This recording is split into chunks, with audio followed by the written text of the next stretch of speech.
गणित विषय के क्लास में आपका स्वागत है। जैसे कि हम आपको गणित के अंदर आज संख्याओं के गुणज के बारे में समझाएंगे और उनका सवाल करने का तरीका बताएंगे।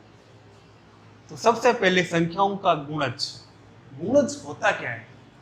जब हम किसी भी संख्या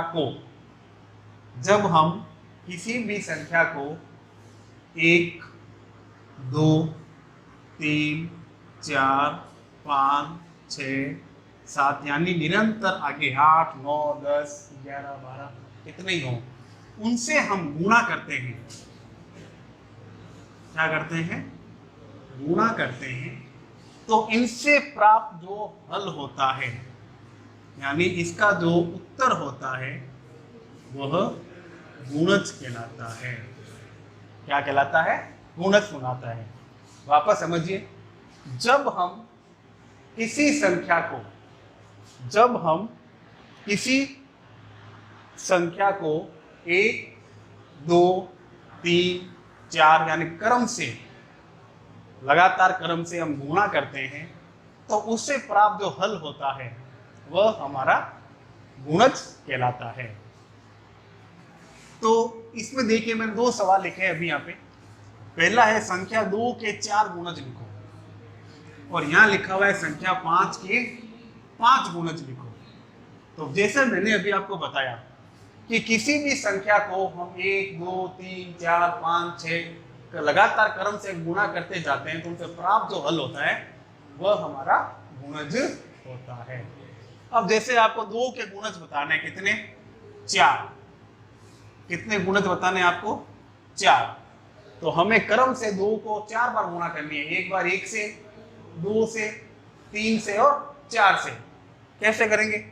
देखिए, सबसे पहले 2 × 1 तब आया 2 एकम 2। फिर 2 को 2 से किया, 2 एकम 2, 2 दूनी 4।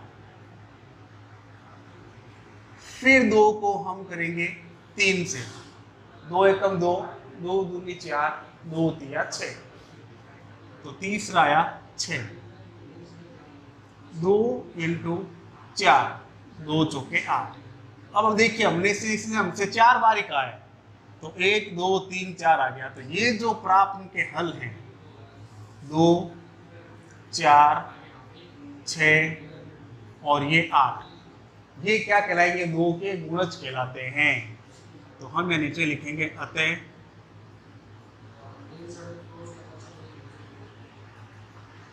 संख्या 2 के 4 गुणज। अब जो प्राप्त हल है उनको आप लिख देंगे क्रम से। पहले निकला 2, फिर निकला 4, फिर निकला 6 और अंत में आया 8, जो कि आपका क्या हो जाएगा? उत्तर हो जाएगा। तो किसी भी संख्या के गुणज को ज्ञात करने के लिए हम क्रम से 1, 2, 3, 4 से गुणा करते हैं और जो हल प्राप्त होता है वह इसका गुणज कहलाता है। इसने तुमने 4 ही पूछा है, 5 भी पूछ सकता है, 6 भी पूछ सकता है, 7 भी पूछ सकता है। तो आप क्रम से इनको क्या करते जाइए? गुणा करते जाइए। अब जैसे सवाल नंबर 2, संख्या 5 के 5 गुणज लिखिए। कितने? 5। तो इसी प्रकार से करना है आपको। 5 को 5 बार गुणा करनी है, 1 से, 2 से, 3 से, 4 से और 5 से। तो सबसे पहले 5 × 1, 5 एकम 5। फिर 5 को किससे गुणा करेंगे? 2 से, तो 5 दूनी 10। फिर 5 को किससे करेंगे? 3 से, 5 दिए 15। फिर 5 को करेंगे हम 4 से, 5 चौके 20। फिर 5 को करेंगे 5 से, 5 पंजे 25। तो देखिए, पहला गुणज 5, दूसरा गुणज 10, तीसरा 15, चौथा 20 और पांचवा 25। हमने क्रम से गुणा किए 1 2 3 4 5 और ये जो हल होंगे प्राप्त वो क्या कहलाते हैं? गुणज कहलाते हैं। तो हम नीचे लिखेंगे अतः संख्या 5 के 5 गुणज। तो पहला था 5, दूसरा हो गया 10, तीसरा हो गया 15, चौथा हो गया 20 और अंत में जो पांचवा गुणज निकला वो हो गया हमारा 25, जो कि आपका आंसर है। तो किसी भी संख्या के गुणज निकालने के लिए आप क्रम से 1 2 3 4 5 6 7 की गुणा करते जाइए, आपको गुणज प्राप्त हो जाएगा।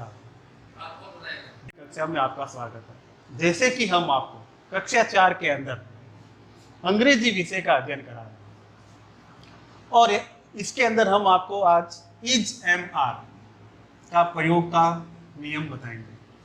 वैसे हम इज एम आर का प्रयोग हम पहले कर चुके हैं, लेकिन एक बार फिर आपको रिवीजन के रूप में इसको वापस करवा रहे हैं। तो इज एम आर का जो प्रयोग हमने पहले किया था, तो उसके अंदर जो सबसे पहले था वो था इज का प्रयोग, यानी इज के द्वारा वाक्यों को बनाना और उनको समझना और उनको सरलता के साथ पढ़ना। अब देखिए, हम हिंदी वाक्यों के अंदर कि इज का अर्थ क्या होता है? हम कहते हैं राम जाता है, राम एक अच्छा लड़का है, सीता गाती है, मोहन एक अच्छा लड़का है। तो इज का अर्थ क्या होता है? क्या होता है?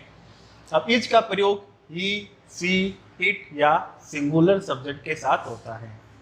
ही, सी, इट या सिंगुलर सब्जेक्ट के साथ होता है। जैसे कि यहाँ सेंटेंस लिखा हुआ है ही इज ए बॉय। इसकी हिंदी क्या होती है? वह एक लड़का है। वह एक लड़का है। ही इज ए बॉय। अब देखिए, ही क्या है? हमारा सब्जेक्ट क्या है? ही मतलब वह किसके लिए यूज होता है? लड़कों के लिए। तो ही इज ए बॉय, वह एक लड़का है।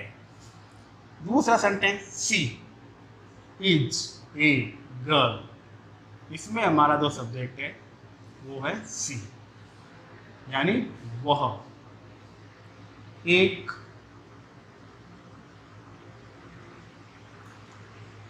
लड़की है।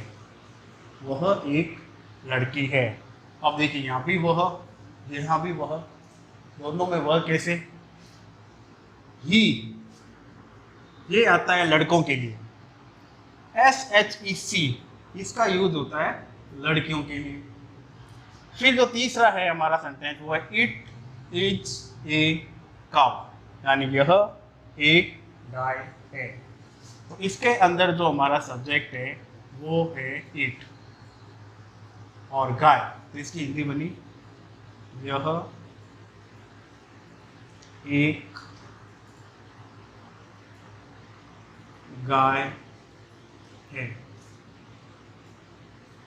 और चौथा सेंटेंस है वह Ram is a good boy.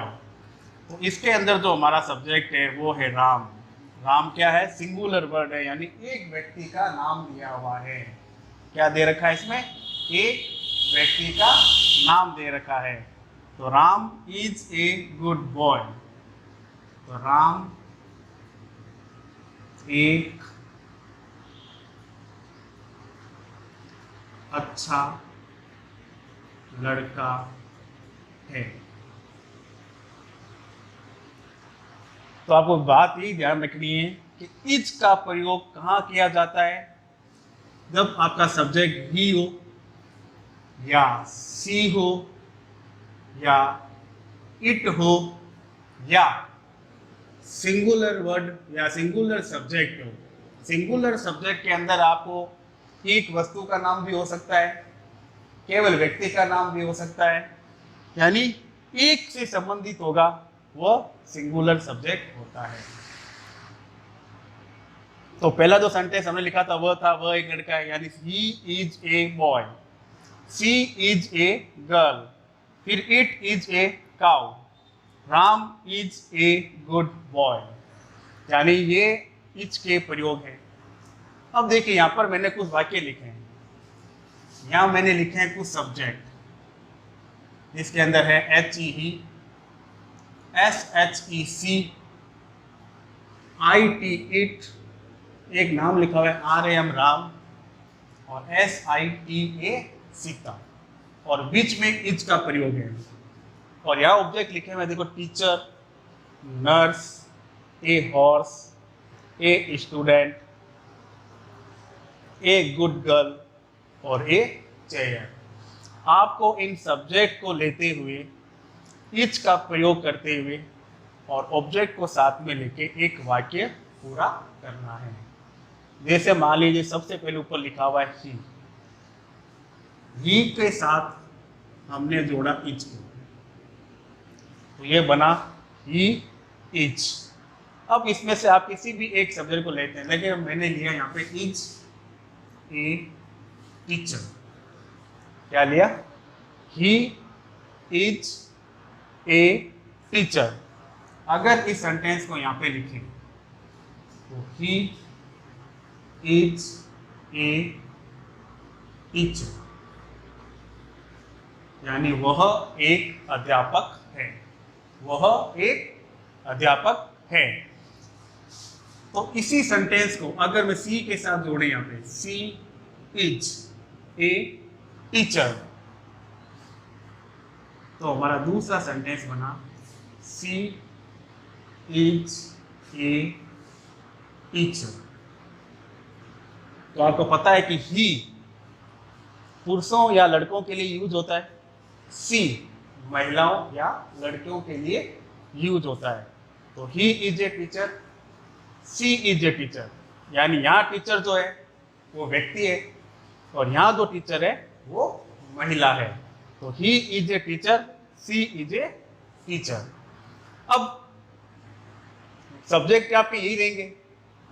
अब आपको जो सेंटेंस जोड़ने हैं, मान लीजिए मैंने ये लिया राम, तो मैंने जोड़ा इज से, तो राम इज, और इसके बाद मैंने यहाँ लिया ए स्टूडेंट, तो राम इज ए स्टूडेंट। तो हमारा सेंटेंस बना, यानी वाक्य बना राम इज ए